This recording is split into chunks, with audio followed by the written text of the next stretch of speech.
Welcome to the Deep Dive into Success podcast. Jason and Rebecca are ready to fuel your next move. Every insight here is a spark. Ignite change. Seize the moment. Take action today and shape your tomorrow. Check us out by listening. And if you like what you hear, don't forget to subscribe to receive notifications when new content is available. Welcome to the Deep Dive. Okay, so today we're jumping straight in. We're looking at some really counterintuitive daily habits. Yeah, things that actually rewire your brain for peak performance. Exactly. And this isn't just, feeling a bit better.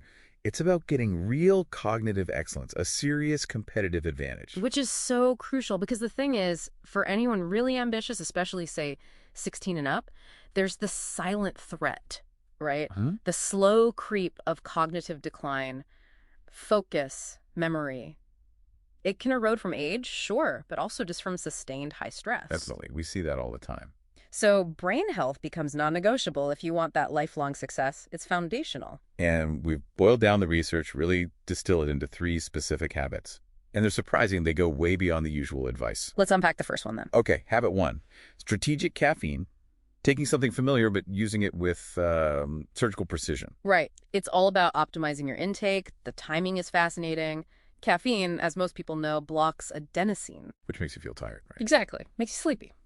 By blocking that, caffeine indirectly ramps up other neurotransmitters. Think dopamine, norepinephrine. And those are key for focus. Critical for focus, yeah. And really important for locking in long-term memories.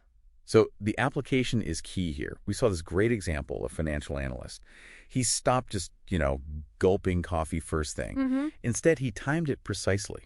Like 1 hour before his big analytical tasks, say 10 a.m., 3 p.m. And the results. Boosted his error detection rate by 25%. A quarter. It's huge in that field. That's a career maker, potentially. And the actionable tip ties right into that timing. You really want to wait. Wait after waking up. Yeah, wait about 60 to 90 minutes after you wake up before that first coffee. Let your natural morning cortisol levels, which are already high, start to dip. Ah, okay. Don't stack caffeine on top of peak cortisol. Precisely. And another tip, consider pairing it with L-theanine. You find it in green tea or as a supplement. L-theanine, what does that do? It promotes alpha brainwaves, gives you this sort of calm focus. Takes the edge off the caffeine, prevents the jitters and the crash. Interesting. Okay, so optimizing chemicals is step 1. What about optimizing our actual state of mind? Habit 2 sounds fun. It is. And it's probably the most counterintuitive scheduling laughter. Scheduling laughter, like putting it in your calendar. Exactly, because it's a potent neuroprotective agent. Sounds weird, but stick with me. Laughter immediately lowers cortisol. The stress hormone we just talked about. The very same. High cortisol is terrible for cognitive function. Over time, it can actually damage the hippocampus, your brain's memory hub. Wow. So laughter protects the memory center by cutting stress. In a nutshell, yes. It helps preserve those vital neural pathways. Okay, but making yourself laugh on schedule, doesn't that feel a bit forced? Like fake? You'd think so. But look at this tech CEO example. Huge funding pressure, immense stress. She mandated a 15-minute humor download every day at 5 p.m. A humor download, what did that involve? Watching funny clips, reading something amusing. The point was, it was intentional. And she found it completely reset her emotional baseline. Ah, so it cleared her head. Restored her strategic clarity. Helped her recall complex details under pressure. Okay, I can see that. So how do you apply this simply? Create a laughter library. Seriously. Short, 5-minute, funny clips, videos, articles, whatever works for you. Keep it handy. And use it as a brain break when stress hits. Mandatory brain break. Instead of mindless scrolling, which can actually increase stress, you intentionally deploy laughter to cut cortisol. Got it. Chemical state, mental state. What about the physical foundation?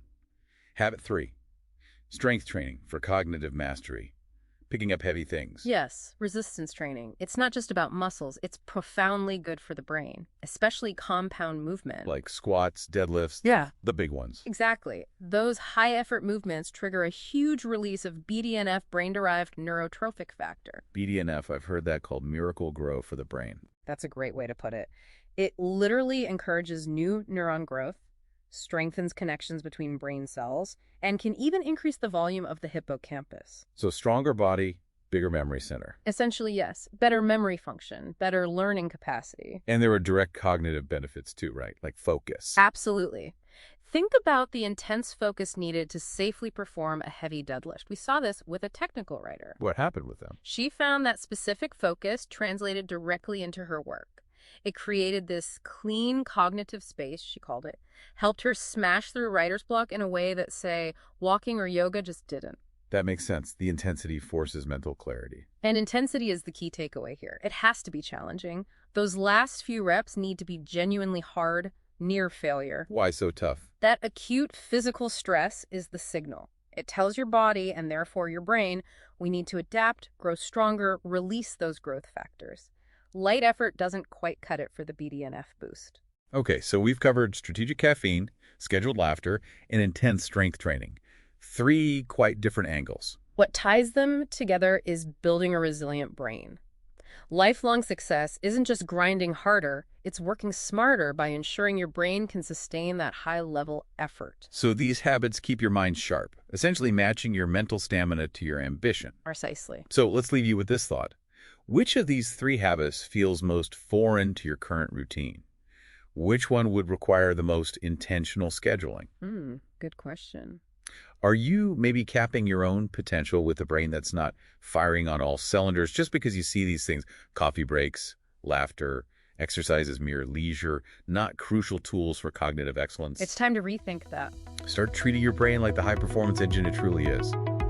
Thanks for diving deep with us on this episode of the Deep Dive into Thriving Successfully. We hope you found a quick hack to take action on today. If this episode moved the needle for you, please take 1 second to hit that follow or subscribe button on your favorite podcast platform. It helps us reach more people who want to start thriving. Our content is 100% based on listener requests. We want to cover the topics you struggle with. Drop your episode suggestions in the comments or send us an email directly at deepdive@lfeg.info. And the best way you can help us is to share this episode with a friend or colleague you care about. Let's build a thriving community together. Until the next dive, keep crushing your goals.